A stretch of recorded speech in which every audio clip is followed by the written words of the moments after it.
శుక్లాంబరధరం విష్ణుం శశివర్ణం చతుర్భుజం ప్రసన్నవదనం ధ్యాయేత్ సర్వవిఘ్నోపశాంతయేత్. గురుర్బ్రహ్మా గురుర్విష్ణుః గురుర్దేవో మహేశ్వరః గురుః సాక్షాత్ పరబ్రహ్మ తస్మై శ్రీగురవే నమః. వ్యాసాయ విష్ణురూపాయ వ్యాసరూపాయ విష్ణవే నమో వై బ్రహ్మనిధయే వాసిష్ఠాయ నమో నమః. కూజంతం రామ రామీతి మధురం మధురాక్షరం ఆరుహ్య కవితాశాఖాం వందే వాల్మీకికోకిలం. శ్రుతిస్మృతిపురాణానాం ఆలయం కరుణాలయం నమామి భగవత్పాదశంకరం లోకశంకరం. వాగర్ధావివ సంపృక్తౌ వాగర్ధప్రతిపత్తయే జగతః పితరౌ వందే పార్వతీపరమేశ్వరౌ. సూక్తిం సమగ్రయతున స్వయమేవ లక్ష్మీః శ్రీరంగరాజమహిషీమధురైః కటాక్షైః వైదగ్ధ్యవర్ణగుణగుంభనగౌరవైర్యాం కండూలకర్ణకుహరాः కవయోధయంతి. హైమోర్ధ్వపుండ్రమజహన్మకుటం సునాసం మందస్మితం మకరకుండలచారుగండం బింబాధరం బహుళదీర్ఘకృపాకటాక్షం శ్రీవేంకటేశముఖమాత్మని సన్నిధత్తాం. విమలపటీ కమలకుటీ పుస్తకరుద్రాక్షశస్తహస్తపుటీ కామాక్షీ పక్ష్మలాక్షీ కలితవిపంచీ విభాసి వైరించీ. మనోజవం మరుతతుల్యవేగం జితేంద్రియం బుద్ధిమతాం వరిష్టం వాతాత్మజం వనరయూధముఖ్యం శ్రీరామదూతం శిరసా నమామి. ఆపదామపహర్తారం దాతారం సర్వసంపదాం లోకాభిరామం శ్రీరామం భూయో భూయో నమామ్యహం. హరి ఓం. పరమేశ్వర స్వరూపమైన సభకి నమస్కారం. ఇదొక విలక్షణమైన సభ, పరమ పవిత్రమైనటువంటి సభ. నేను ఎన్నో ఉపన్యాసాలు చెప్పాను, కానీ ఈశ్వరుడు చెప్పించాడు. కానీ ఇవాళ నా జన్మ ధన్యం అవుతున్న రోజు. ఏ గంగావతరణం చెప్తూ ఇన్ని సంవత్సరాలు మురిసిపోయానో, ఆ గంగావతరణాన్ని చెప్తూ ఎదురుగుండా గంగమ్మ తల్లి దర్శనం చేస్తూ చెప్పడం అంటే నేను ధన్యుణ్ణి. ఆ గంగ ఒడ్డున కూర్చుని గంగావతరణం విని మీరు ధన్యులు.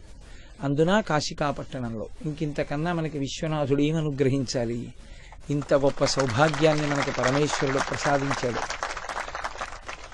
వాల్మీకి మహర్షి శ్రీరామాయణ రచన చేశారు. ఆయనకి ఫలశ్రుతి చెప్పడం అనేటటువంటి అలవాటు అంటే ఫలశ్రుతి చెప్పినటువంటి ఘట్టములు చాలా తక్కువ. మహర్షి ఎక్కువ చోట్ల ఫలశ్రుతి చెప్పలేదు. అటువంటి మహర్షి బాలకాండలో గంగావతరణం, షణ్ముఖోత్పత్తి ఈ రెండింటినీ చాలా గొప్పగా ప్రస్తావించారు. వాటికి చాలా విశేషమైనటువంటి ఫలమున్నది అని ఆయన ఆవిష్కరించారు. అంత గొప్ప ఆఖ్యానము గంగావతరణము. అటువంటి గంగావతరణ ఘట్టాన్ని ఇవాళ నేను మీకు విజ్ఞాపన చేసే ప్రయత్నం చేస్తాను. అందరూ చక్కగా సావధాన చిత్తులై వినే ప్రయత్నం చెయ్యండి. ఇక్ష్వాకు వంశంలో ఒకానొక చక్రవర్తి సగర చక్రవర్తి. ఆయన పుట్టుకయే విషంతో కలిసి పుట్టాడు. అందుకని ఆయనకి సగరుడు అని పేరు. అటువంటి సగర చక్రవర్తికి ఇద్దరు భార్యలు, కేశిని, సుమతి. ఇక్ష్వాకు వంశ చరిత్రని మీరు శ్రీరామాయణంలో పరిశీలించినప్పుడు మీకు ఒక విషయం అవగతమవుతుంది. ఎప్పటికప్పుడే సంతానం కోసం చాలా క్లేశపడ్డం కనపడుతూ ఉంటుంది ఇక్ష్వాకు వంశంలో. అదేవిధంగా సగర చక్రవర్తికి కూడా సంతానం లేరు. ఆ కారణం చేత ఆయన భృగుశ్రవణము అనబడేటటువంటి ఒక పరమ పవిత్రమైన ప్రదేశానికి వెళ్ళి అక్కడ తపస్సు చేశాడు. తపస్సు చేయడం వల్ల ఏం కలుగుతుంది అంటే ఈశ్వరానుగ్రహం ప్రాప్తిస్తుంది. ఆ ఈశ్వరానుగ్రహం ప్రాప్తించడమే ఏది వైదికమైనటువంటి కోరికో ఆ కోరికకి ప్రతిబంధకంగా నిలబడినటువంటి పాపము తొలగిపోవడానికి హేతు అవుతుంది. అందుకని ఆయన అక్కడ భార్యలతో కలిసి తపస్సు చేశాడు. భృగు మహర్షి అక్కడికి వచ్చి అన్నారు, నేను నిన్ను అనుగ్రహించాలనుకుంటున్నాను, కాబట్టి నీకు వరం ఇస్తున్నాను. నీకు ఇద్దరు భార్యలు. ఒక భార్య యందు వంశకర్త అయినటువంటి కుమారుడు జన్మిస్తాడు. వేరొక భార్యకి మహోత్సాహవంతులు అధిక సంతానము జన్మిస్తారు. కాబట్టి నీవు బెంగ పెట్టుకోక్కర్లేదు అన్నాడు. సగర చక్రవర్తి వరకు ఆయన సంతోషించాడు. మంచిదే, ఒక భార్య యందు చాలా అధిక సంతానము మహోత్సాహవంతులు జన్మిస్తారు.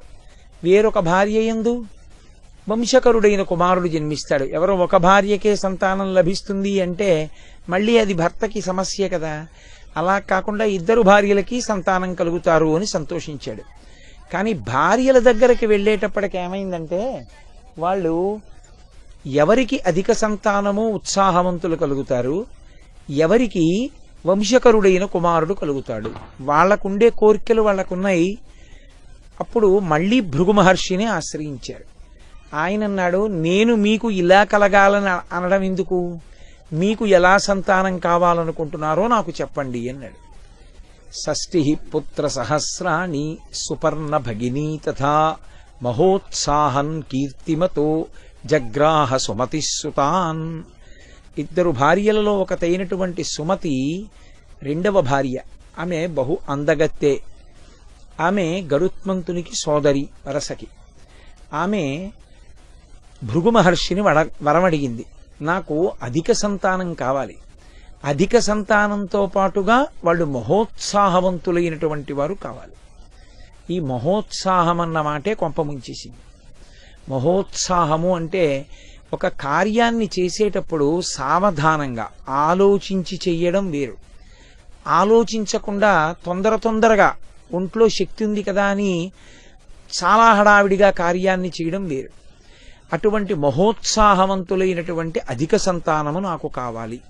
షష్ఠి పుత్ర సహస్రాణి 60,000 మంది కుమారులు నాకు అటువంటి వారు కావాలి. మహర్షి తథాస్తు అలాగే జన్మిస్తారన్నారు.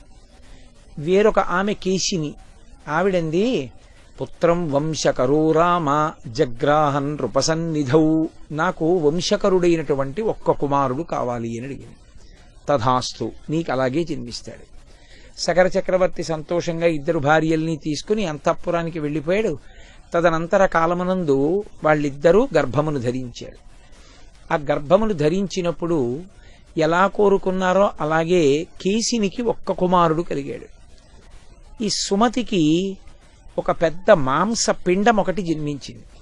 ఆ మాంసపిండమునందున్నటువంటి తిత్తుల వంటి వాటిని తీసి, ఆ చిన్న చిన్న పిల్లలు చాలా చిన్న తిత్తుల్లో ఉన్న వాళ్ళని తీసి దాదులు నీతి పాత్రల యందు భద్రపరిచారు.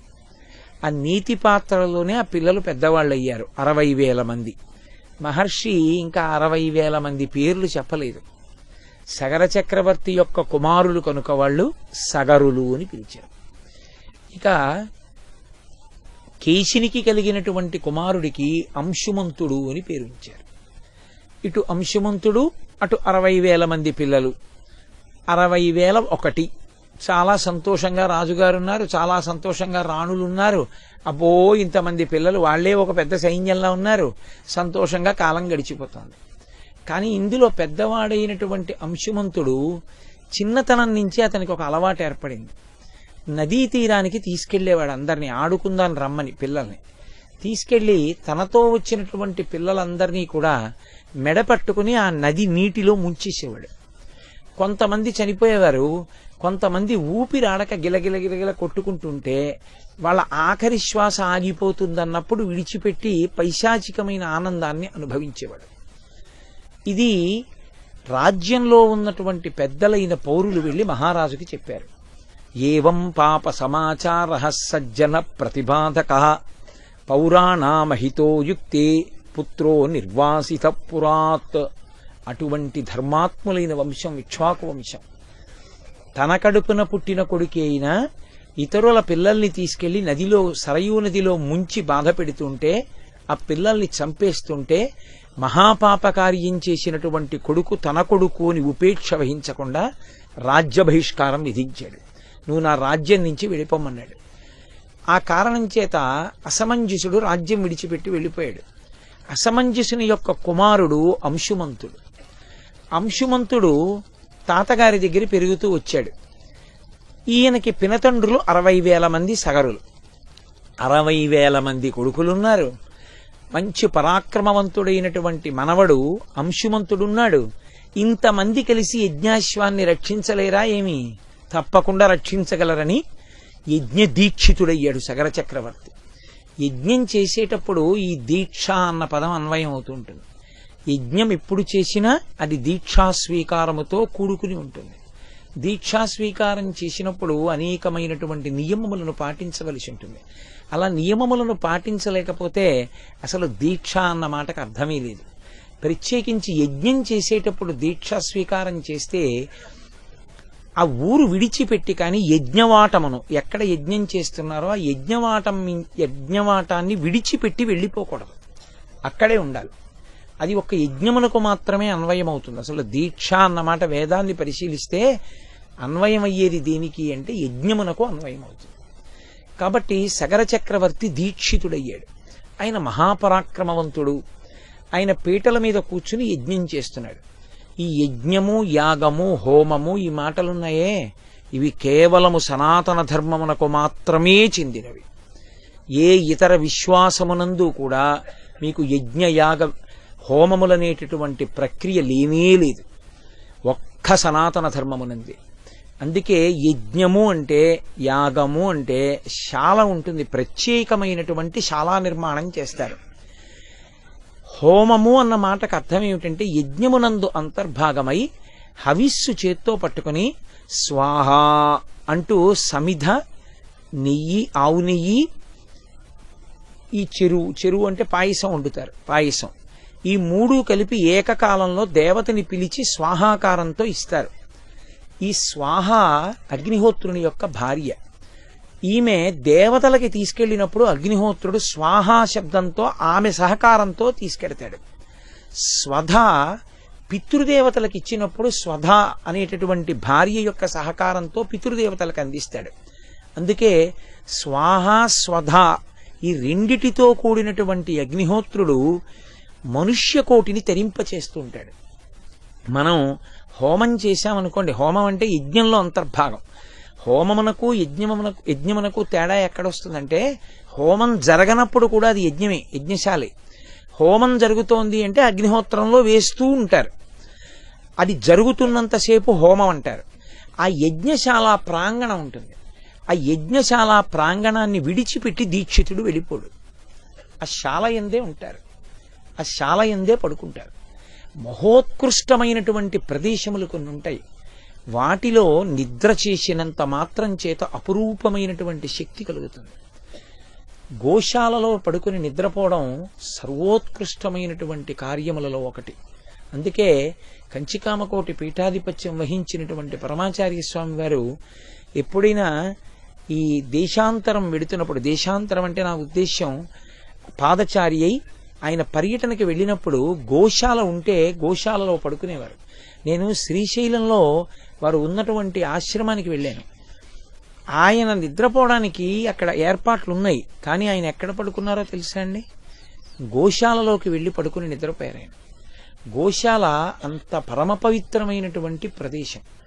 మళ్ళీ యజ్ఞశాల కూడా అంతే, యజ్ఞశాల కూడా అంతే పరమ పవిత్రమైన ప్రదేశం. ఎందుకంటే గోశాల కానీ యజ్ఞశాల కానీ నిర్మాణం చేస్తే చాలు, అంత గొప్ప శక్తిని ఇస్తారు. కొన్ని ఉంటాయి శాస్త్రంలో, అవి మీకు పూర్తి కాగానే, కార్యాన్ని మీరు పూర్తి చేయగానే రిజర్వేషన్ తీసుకుంటే ఒక బెర్త్ మీ పేరు మీద అలాట్ అయిపోయినట్టే ఆ లోకవాసాన్ని ఇచ్చేస్తారు. దానివల్ల నది యందు ఎవరైనా స్నానఘట్టాన్ని నిర్మాణం చేశారనుకోండి, ఒక పవిత్రమైన నదిలో స్నానఘట్టాన్ని కానీ కడితే వాడు ఆ స్నానఘట్టాన్ని కట్టడం పూర్తి చెయ్యగానే వరుణలోకవాసం ఇచ్చేస్తారు.